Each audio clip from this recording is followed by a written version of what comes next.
Okay, so we'll get started on today's lecture, okay? So as for the reaction order, the most important part that you need to recognize is every time when you try to do a plot, you should think about the equation. So when you have your x and y here, okay, if you have a slope, okay, this slope equal to your m, and the intercept is your b, okay? So another good way to check your plot, the Excel sheet that we did on Tuesday, is that you have to make sure your intercept is actually equal to your initial time point, okay? So that could be natural log, that could be your actual concentration, or it could be 1 over your concentration. Does that make sense? Then by fitting the data, some of you asked me, how do I know it's a straight line? So some of them do look like straight line. So the best way is because I know you guys know how to display the equation, okay? So there's also a function called trend line. And then more importantly, with the trend line function, you can ask the Excel sheet to display the R square value. So when you have slope that look like a straight line, but you're not sure, I would say compare to the R square value. If it's close to 1, then that is the best fit for your data. And in real life, now the order doesn't have to be an integer, okay? It could be a fraction.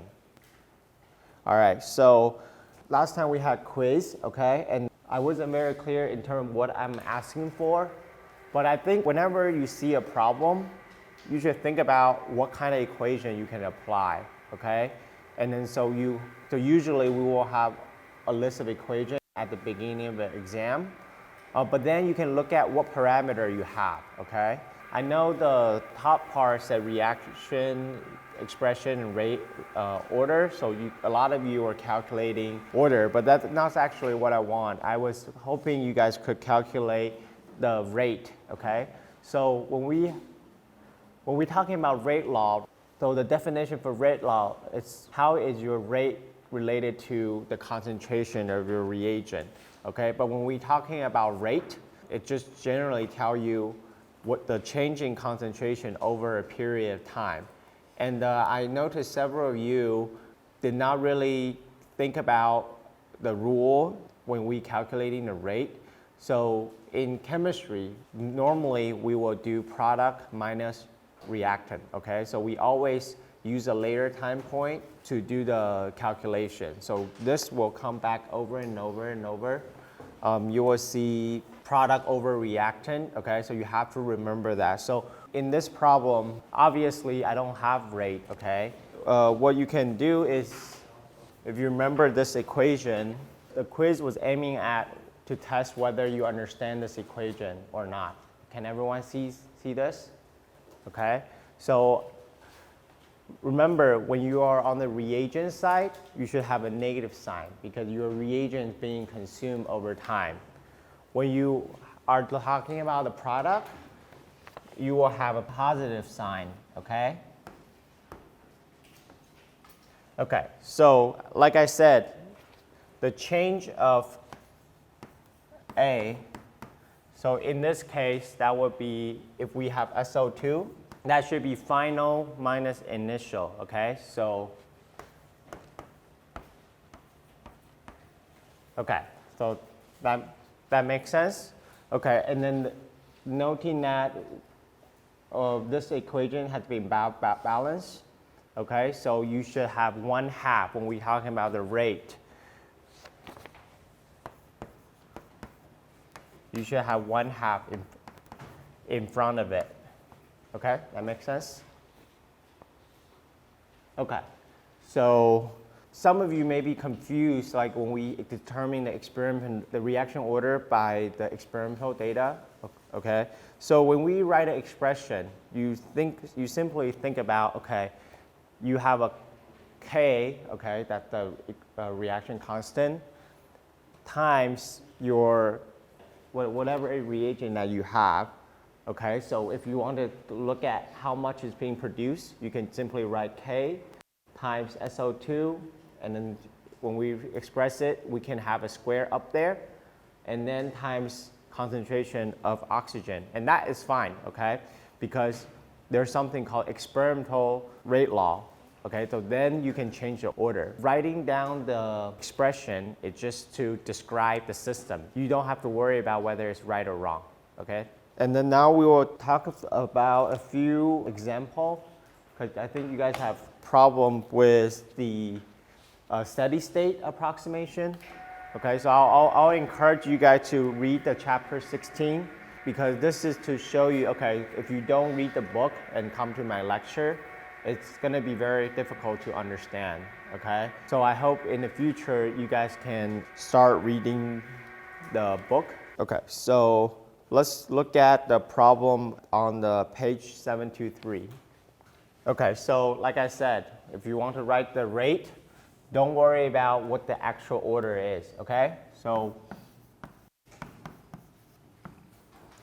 everybody agree with this? So when you have number in front of it, you can simply put it into the exponent, okay? All right, so from the page 705, there's another example. Then it tells you the actual experimental rate law.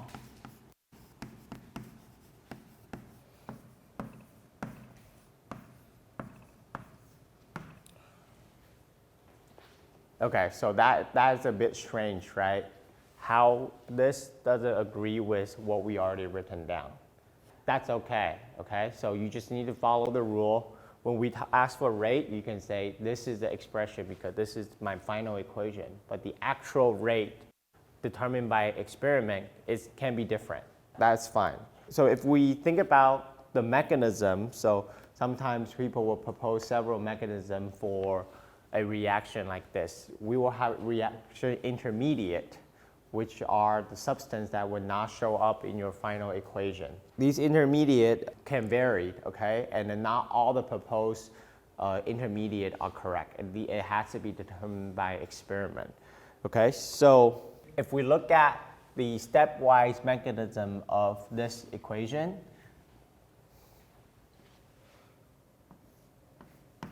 the equation 1. So which substance is intermediate? That's NO3 because it did not show up in the final equation. And then to check, make sure these are the real mechanism, what you can do is you can cancel out the term if they show up on the opposite side. So if we add these two equations together, you cancel out NO2 with NO2, you cancel out NO3 and NO3. It agrees with our original equation. Then that means the proposed mechanism meet the criteria that this might be the actual mechanism of the reaction.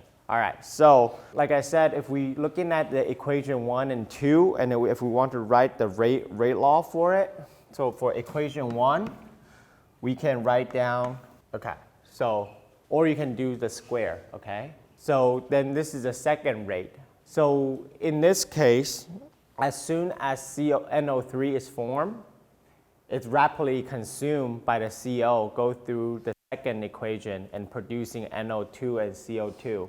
And that part of NO2 being produced can also be used in the first equation, okay? Then in this case, it shows that the reason why CO is not in the rate law, it's because the dependence on CO is zero order. Okay, so if we compare these two equations, these two agree to each other. So looking at the mechanism, that suggests that this is the dominating reaction in such system. So we only care about the KY in this case. Because right now we haven't gone to the next chapter, so these K doesn't really have a value to it. But if you have a value, then you can compare which one is bigger and which one is smaller. But in a lot of discussion, we will be more qualitative. We will say one rate is much bigger than the other, so we don't have to worry about the smaller rate, okay? And if we look at another example, now we're getting into steady state. Now when we write down these equation, it's only going one direction.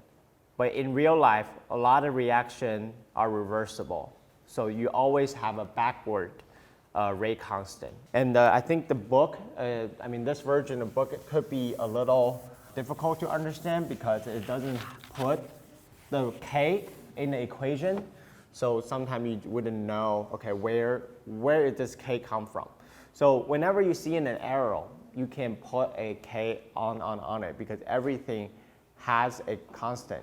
So let's look at a different reaction. This is on your page 725, you can make a note. So let's look at this reaction. So the mechanism, proposed mechanism was NO plus O2. It has one forward reaction that gives you NO3, and a backward reaction, we call it -1, because this is in the equilibrium. And the other equation is this NO3, okay? Again, this is a reaction intermediate, can react with another NO and give you an irreversible formation of NO2. So you guys probably already know that. But I want you guys to get into the group and write down the forward and the backward reaction rate law for NO3. Okay, now discuss with your partner what the rate law will look like for NO3. So this is very similar because we'll get to the last problem that we talked about in the last lecture. So I want the production of NO3, and I want an equation for consumption, means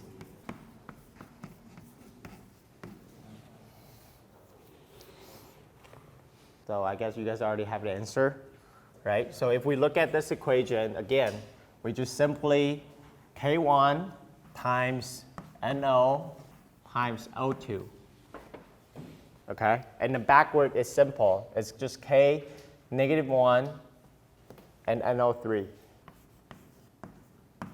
But then if we look at the second equation, that is also the consumption, right? But if we think about, if this step is fast and reversible, we can use a steady state assumption, saying that as soon as this is formed, this is being consumed, but as soon as this is consumed, this reaction will keep going forward so that the concentration of NO3 is constant throughout the reaction.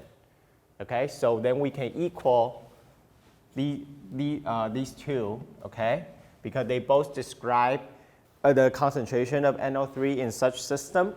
So this is all about moving these terms around, okay? So if we want to solve for NO3, we simply divide. So that cancel out, okay? So that gives you an expression for NO3. So you need to get familiar, become more familiar with operation like this. So then you can substitute this because we can describe NO3 with such equation, right? Then we can use this term into another expression, okay? So with this equation, we can write down rate equal to K2 times NO3 times NO. And we simply substitute in that equation over there. This is a simpler one compared to the last one that I showed you guys. Okay, I hope you guys all follow me on this. It's all about substituting the term with other term that you can actually measure. It makes your life so much easier, okay? Because if you write down the rate law for this, what if you don't have an experimental method to accurately measure the amount of NO3? You were never able to solve for the equation. Sometimes for this term, you can simplify it. You can say this equal to Ka equal to Kb. It doesn't matter, okay? It's still a rate constant, and of your reagent, okay? And I'm sorry, when I substituted NO3, I forgot to have NO here. Then this actual equation is a NO squared times O2. All right, so it will make more sense if you guys actually read the chapter 16 and do the homework. And now we'll get back to the equation. I want you guys to get in the group and make sure everyone can get the solution here. I just showed you guys how to do these things. Okay, so you just learned how to do that. I just showed you on the board, okay? So I want you to practice with this equation. This is just one step further. You just have one extra equation. Let's start working on this problem. This is probably the most important thing from the chapter 16. So start with the forward and backward rate, okay? Write down the rate expression. These problems look simple, but when you see a new problem, a lot of time you will freeze because you haven't seen the exact same equation before. If you feel like if you need a little bit help, you can raise your hand or you can look at your book, the page 725. But the book doesn't have the K on it, but instead, in the solution, it proposed these K and K minus 1. Okay, you can simply add that to your book, so make it easier to read. Then after you get the formation and the backward reaction expression, okay, you can equal those two together because we know the NO3 is consumed rapidly with two separate mechanisms, okay? Did everyone get this so far? Okay. With this equation, then you can get this equation, right? So basically, if we do the Kf times initial concentration of our N2O5, that will give you NO2 and NO3, and then we can look at if we do the K2 times NO3 and NO2, that describes the second reaction, right? And then we can do the third reaction, okay? Then we plus the backward reaction, okay? Then if you solve for NO and the NO3 in these equations, you can solve for NO, right? No, I actually want you guys to move these terms around and get used to moving these terms around without losing any of these reagents, okay? Because otherwise you would not be able to solve for the final solution. So do the same thing for the NO3. Then a lot of you are lost.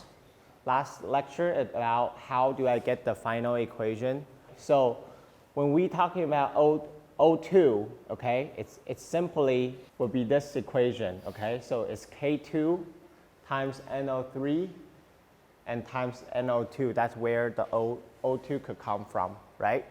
So you can use K2 times NO3 times NO2, right? Then that is your solution for the rate of formation of oxygen, correct? So this is a simple rate, okay? So that just means rate. Okay? So then you can, from the first equation, that's why I say, can you solve for concentration of NO? From the first equation, you can get the NO, right? Then you can substitute this NO. So you simply move this term over here, and then you substitute NO here, okay? Right? And then you get the other equation over here that is free of NO. Then you can solve for NO3 and substitute back to this final equation. Next, when we're talking about all these different types of reaction, right?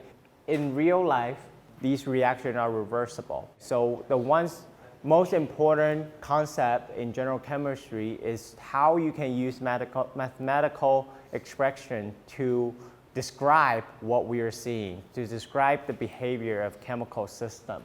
So Le Chatelier principle, this is a picture of Le Chatelier, okay? So he's a French chemist from many years ago, okay? So same era as the previous one. Who did we talk about last time? Arrhenius, right? You remember Arrhenius equation? So from the same era, we have Le Chatelier, okay, the French guy. He works on the solubility of salts in ideal solution. We'll talk about what is an ideal solution when we talk about the solution chemistry. And he also worked on metallurgy. And we all know the Haber process that produced ammonia, right? And he also attempted a reaction to try to make ammonia, but he had an explosion. So he stopped the experiment. So he's very close to the Haber process. So I know this is long, but I would ask you to write it down. So he basically had the observation based on his experiments. So he proposed that when the system at an equilibrium, everybody understand what it means by equilibrium? That means the rate of your forward reaction equal to your backward reaction, okay? There's no more change in your system. So once the system is at equilibrium, so we can think about a system, okay? This is our product concentration.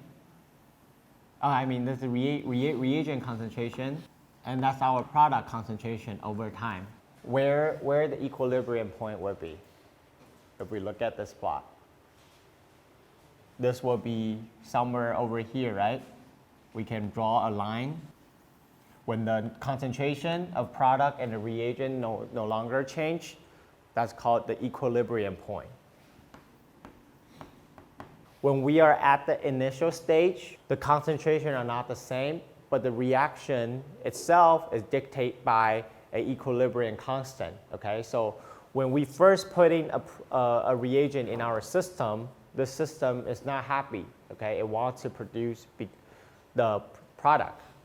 So the concentration of our reagent, I will use a R, reagent and product, it will shift toward the product side until the final concentration meet the equilibrium constant. So to make this process a little bit more complicated, remember last lecture we talked about enzyme? So in the case of enzyme, so E stands for enzyme. When it sees a substrate, again, it will enter into a transition state. Like I said, that once the enzyme binds to the substrate, which means your reagent, right? It will start doing reaction, but before the reaction actually happens, it will enter a transition state. However, this process is highly reversible, okay? So when the enzyme see the substrate, it can form a complex, but it won't necessarily do the reaction. It still has to go over the activation energy barrier for the reaction to happen. And then you have an irreversible step that release the enzyme and the product. Okay, so this is why equilibrium is so important, and this is why we need to practice how to calculate rate law, how to express rate law, because eventually we will go into analyzing the actual condition of our reaction system and to see how far it is from equilibrium, or is it too far from the equilibrium. Okay, if it's too far, it's going to go backward. If it's not far enough, it's going to go toward equilibrium. Okay, so in this case, if I add in more reagent at this step, what will happen? My reagent concentration will shift up, and eventually it will go back down with my product concentration going up. That makes sense? So Chatelier proposed that when you change the concentration or temperature, the reason why I keep this around is I want you guys to remember what will happen when you change temperature. Your rate go up, right? So when your rate go up, temperature may also affect equilibrium constant, and as described by Van Hoff, okay? All right, then the volume and pressure, we remember PV equal to nRT. And when we change the volume or pressure in certain system, we should consider the temperature change associated with our volume change, right? But when we're talking about a lot of chemical system, we're talking about a closed system, right? A perfect system. So like I said, he almost made ammonia, right? So with the Haber process, okay, we can think about, so we see 1 mole of nitrogen and 3 mole of hydrogen will give you 2 mole of ammonia, right? So there's a number change in these gaseous species, okay? So that's important, we have to recognize this. There are definitely the number of molecule change, so there's gonna be a pressure change. So that means if I change the pressure of a system, it's going to shift the equilibrium. It's going to change which way it's going to go, okay? And I'll direct you to, so for the weekend, you only need to read chapter 17.6 in addition to this. You can read about it up until the end, okay? So near the end, on page 779, there is a description of the Haber process. And another thing to remember, like I said, the catalyst, it doesn't change the heat of reaction. For your reaction process, some are endothermic, this is exothermic because your final product energy level is lower than your reactant. So in such process, exothermic. So that means your product also contains a term that's called heat. So that means when we add more heat to the system, it can potentially push the equilibrium back to the reagent. That makes sense? Since catalyst won't change the heat of reaction, so adding more catalyst only change the rate of reaction, but won't change your equilibrium constant. That's something you have to remember, okay? This is a general table that is a symbol to describe the Le Chatelier principle, okay? So if we look at, okay, we add a reactant, right? So in a system, more reactant, that means more product, okay? You have to have product to work with. If you add more product, it's going to produce more reactant. And then if you have a pressure change, such as this system, it will want to go one direction depending on whether the pressure is increased or decreased. That makes sense? So for example, when the pressure decreases, okay, if we increase the volume of our reaction system, okay, the pressure will drop down, right? Then that means for the what the reaction system would do, it's gonna go to fewer mole of gas, okay? So in this case, it's gonna go this way, all right? All right, so we talk about the temperature change. It's how it's gonna push it back and forward, but also the temperature will affect the equilibrium. Okay, so the equilibrium constant will sometimes change. Okay, and finally, I will touch on what is K, okay? What is the equilibrium constant, the big K? It's product over reactant. All right, so we'll continue on Tuesday.